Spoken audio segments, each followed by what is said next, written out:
Alright, guys, here's a quick one before I go to bed. And when I say quick, that means I'm just going to take my time, and however long it takes, it takes. It could be 2, 3 minutes, it could be 10, 20 minutes, who knows. But anyway, so this what I want to know. This what I was thinking on today.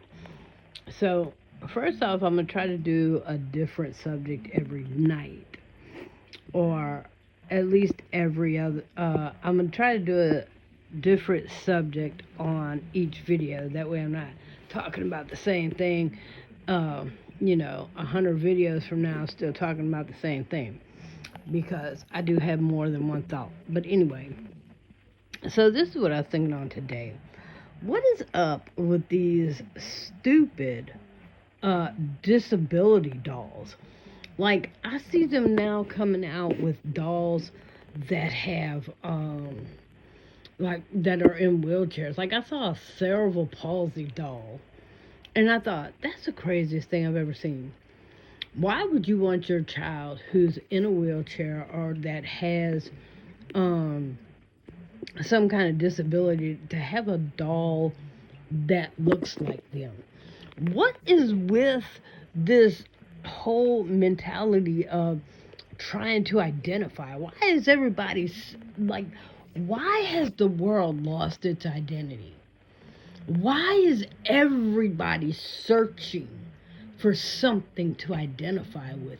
Make it make sense. Why can't you grab a Bible and identify with the Lord, whose image we were made in? Why are you searching for a broken doll or a retarded TV character or some dumbass something or another that doesn't even make sense?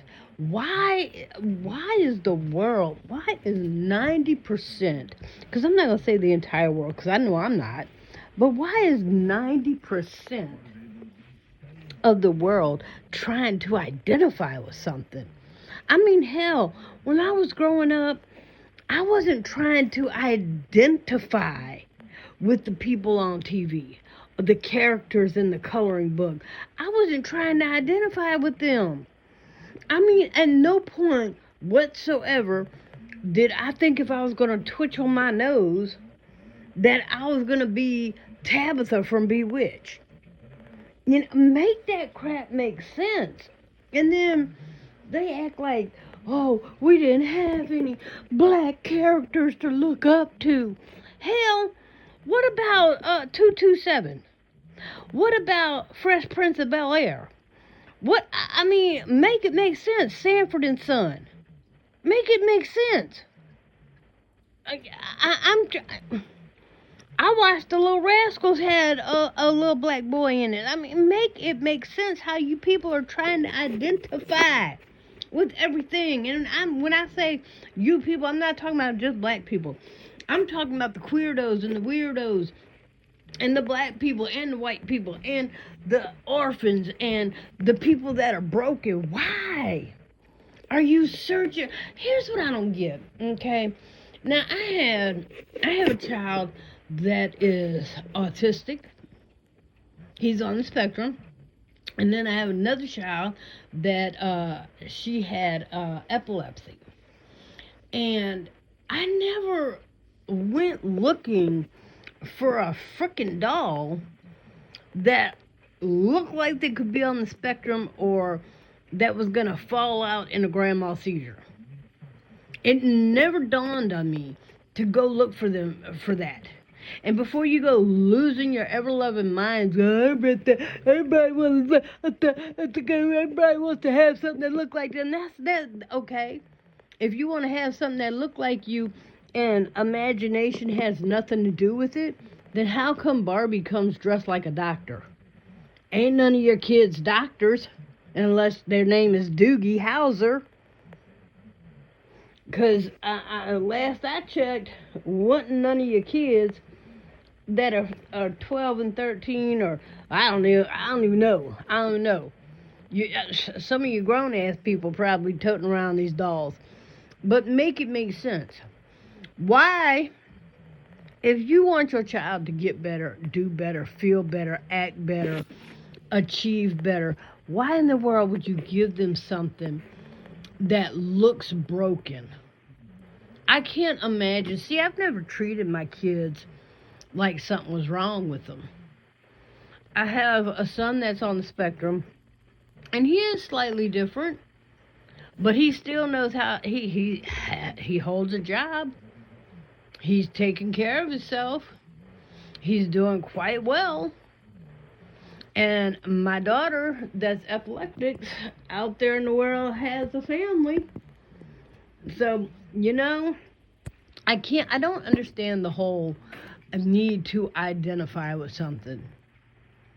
I don't get that. I really don't. I don't understand that. Hey mama. I give y'all daily, your nightly glimpse of Miss Mama in the bed. Thanks, your mama. She's such a sweet girl. She doesn't care for that light in her face though, but she is such a sweet girl. All right, mama. Yeah. All right. Say good night. But I can't imagine. I seriously can't. I can't imagine giving my child, it's like, on the one hand, you'll give your child a Barbie that's dressed like a doctor or dressed like a veterinarian, and you'll give her Barbie dream house. But then you want to give her a doll that's in a wheelchair because she's in a wheelchair, and you don't know, she's never going to walk. Okay, she's never going to walk. But then make it make sense why she lives in a world of people that walk. And I would want her to have dolls that encourage, inspire, grow imagination. And before you go, well, she'll never walk. You don't know that. The doctor said she'll never. Okay, the doctor is a doctor, not a prophet. I said what I said. The doctor is a doctor, not a prophet.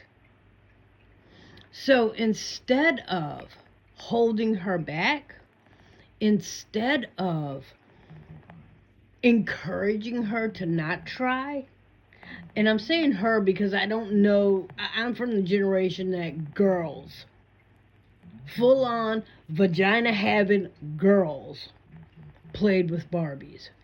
Penis having girls didn't exist. So I'm going to say her because I don't play the queerdo, weirdo, we're going to deardo shit, okay?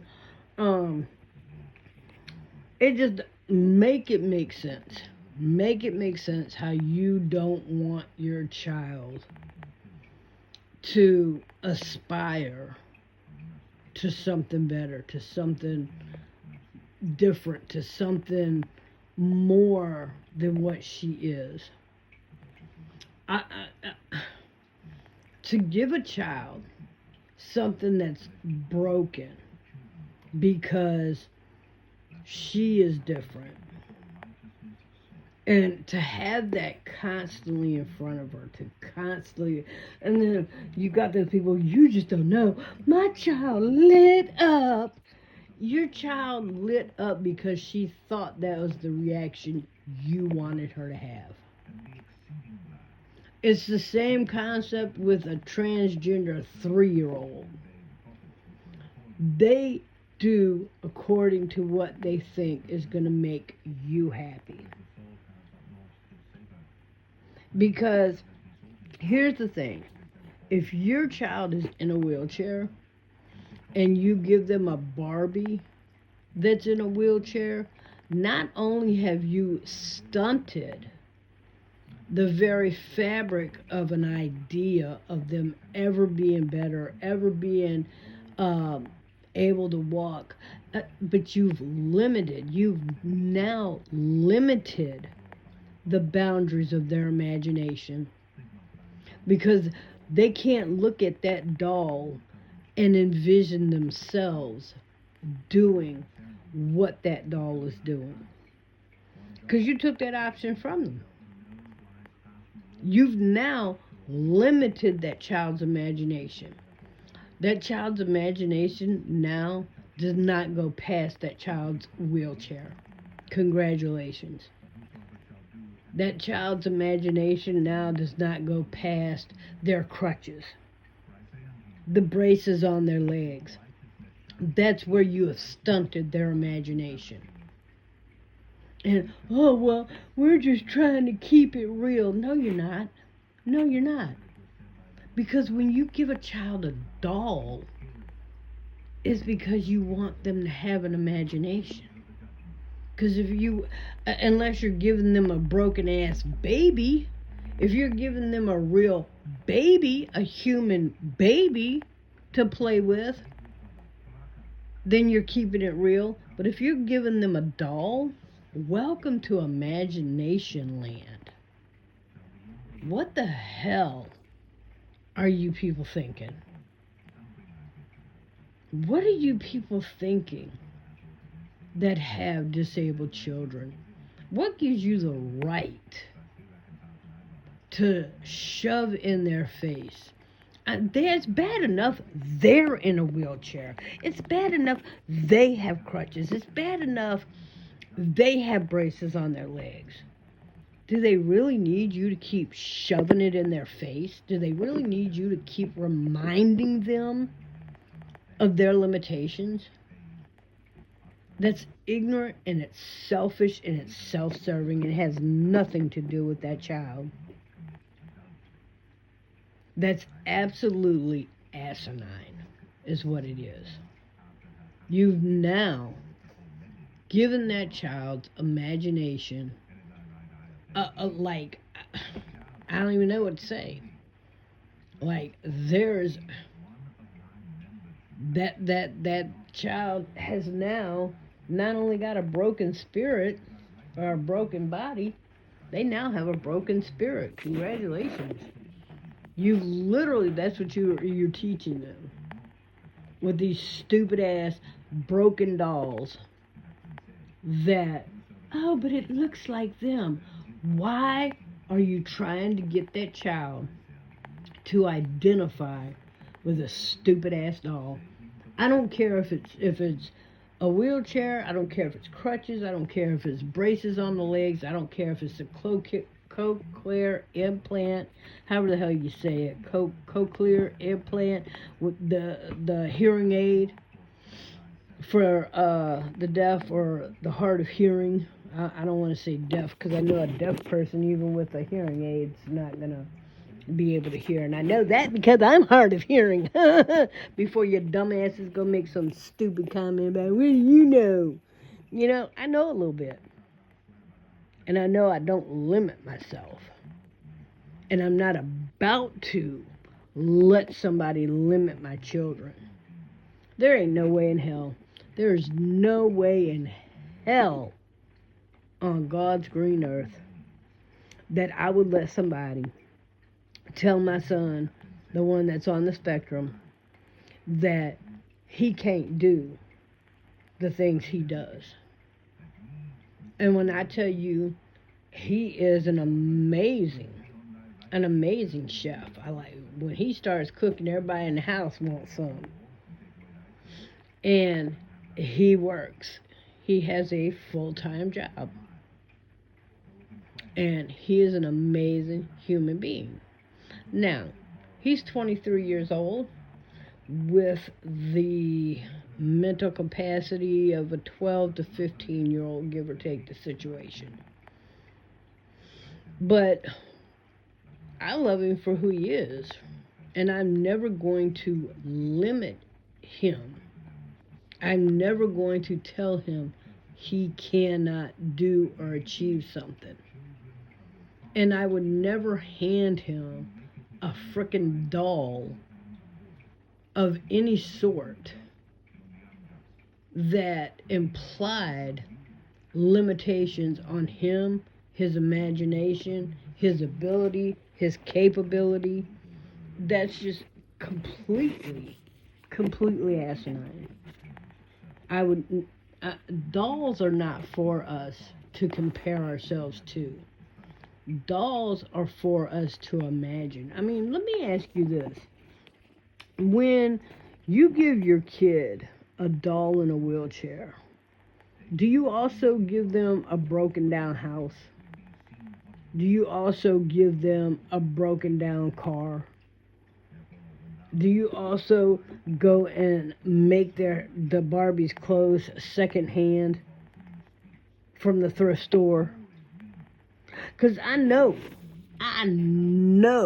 for a fact nobody on this app is is living in Barbie's dream house, driving Barbie's dream car. But yet some of y'all kids have it. Some of y'all kids have the dream house. Some of y'all kids have the freaking dream car.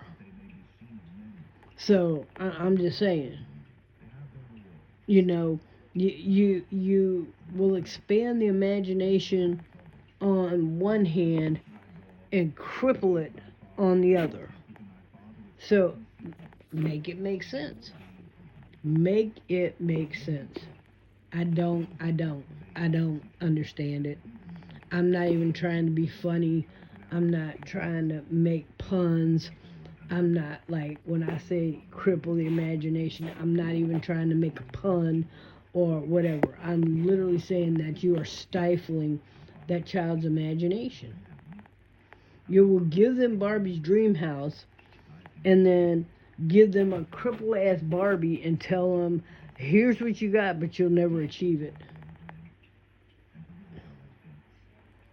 Because you're literally putting limitations on a child that doesn't need to be there. Yeah, I mean, I hate to think that the first time that child tries to walk or thinks about crawling or wants to drag themselves across the floor, I hate to think that you would stop them. I really do. I would hate to think that them being in that wheelchair, it enables you. It enables you to be the caregiver that you need because your Munchausen runs deeper than anybody knows. And the only self worth you have is that child needing you for the rest of your life. And the only way you can ensure that is by keeping that child disabled. And before you go, well, my child's nonverbal, and my child this, and my child that, that's great. That's great. Okay, that's great. But here's the thing. At what point have you stopped trying to progress that child and started hindering that child? At what point did that child's sickness become your identity? At what point did sickness and disease become the identity of your household and family? To the point where not only the people, but now the dolls have to be sick too. I mean, make it make sense to me.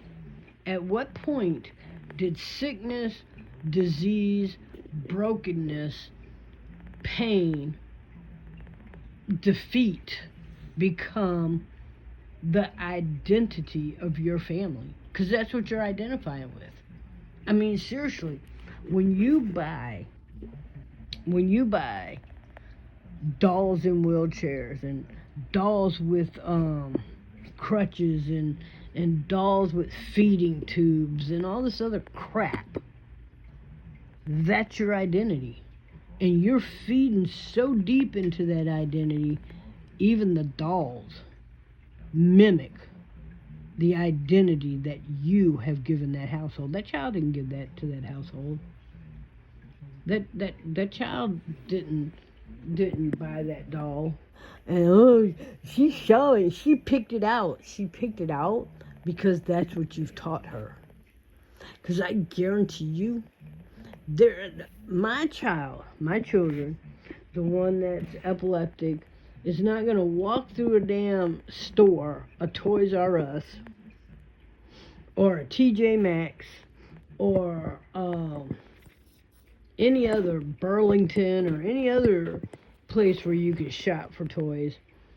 She's not going to walk through there and look for an epileptic doll. My son's not going to walk through there looking for a freaking doll that's on the spectrum. And instead of Teddy Ruxpin, he's looking for Teddy Duxton. I mean, it's not going to happen. Because I've taught them to think beyond their physical or whatever limitations. Because I've taught them they don't have any limitations. You can do what you want if you truly, truly put your mind to it. And here's the thing. Like I said before, see, I'm a different kind of Christian. I'm a Christian that a lot of people can't handle. But then so is my pastor, so it is what it is on that. But I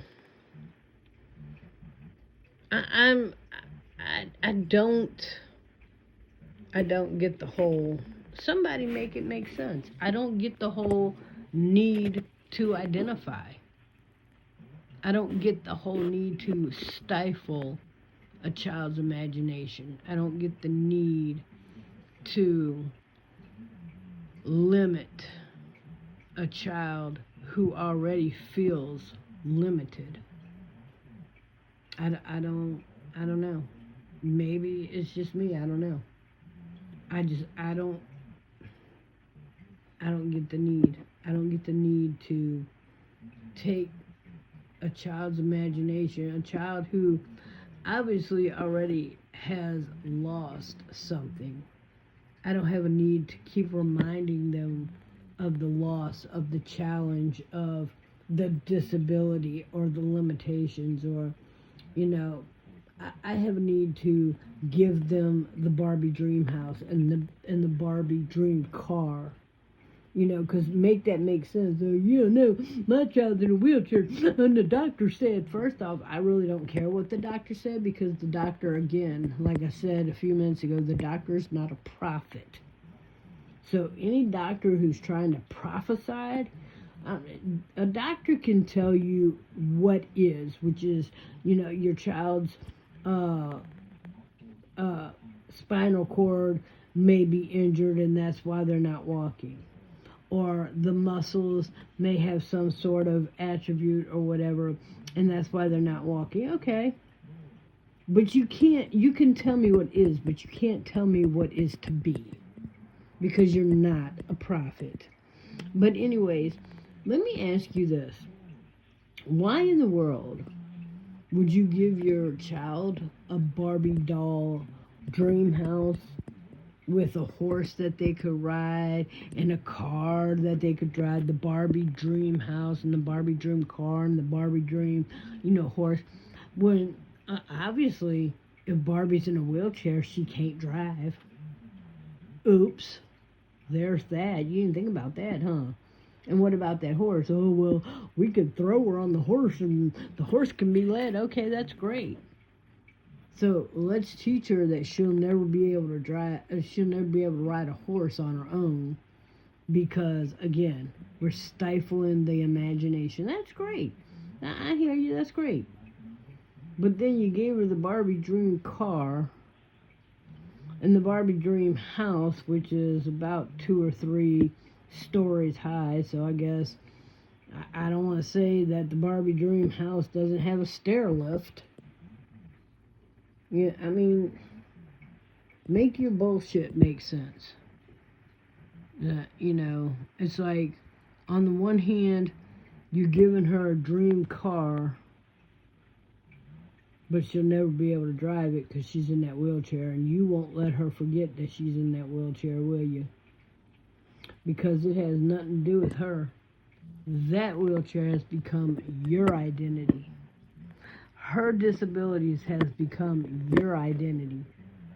And God forbid, if she ever got cured, if she ever got healed, if she ever got touched by Jesus, you wouldn't know what to do with yourself.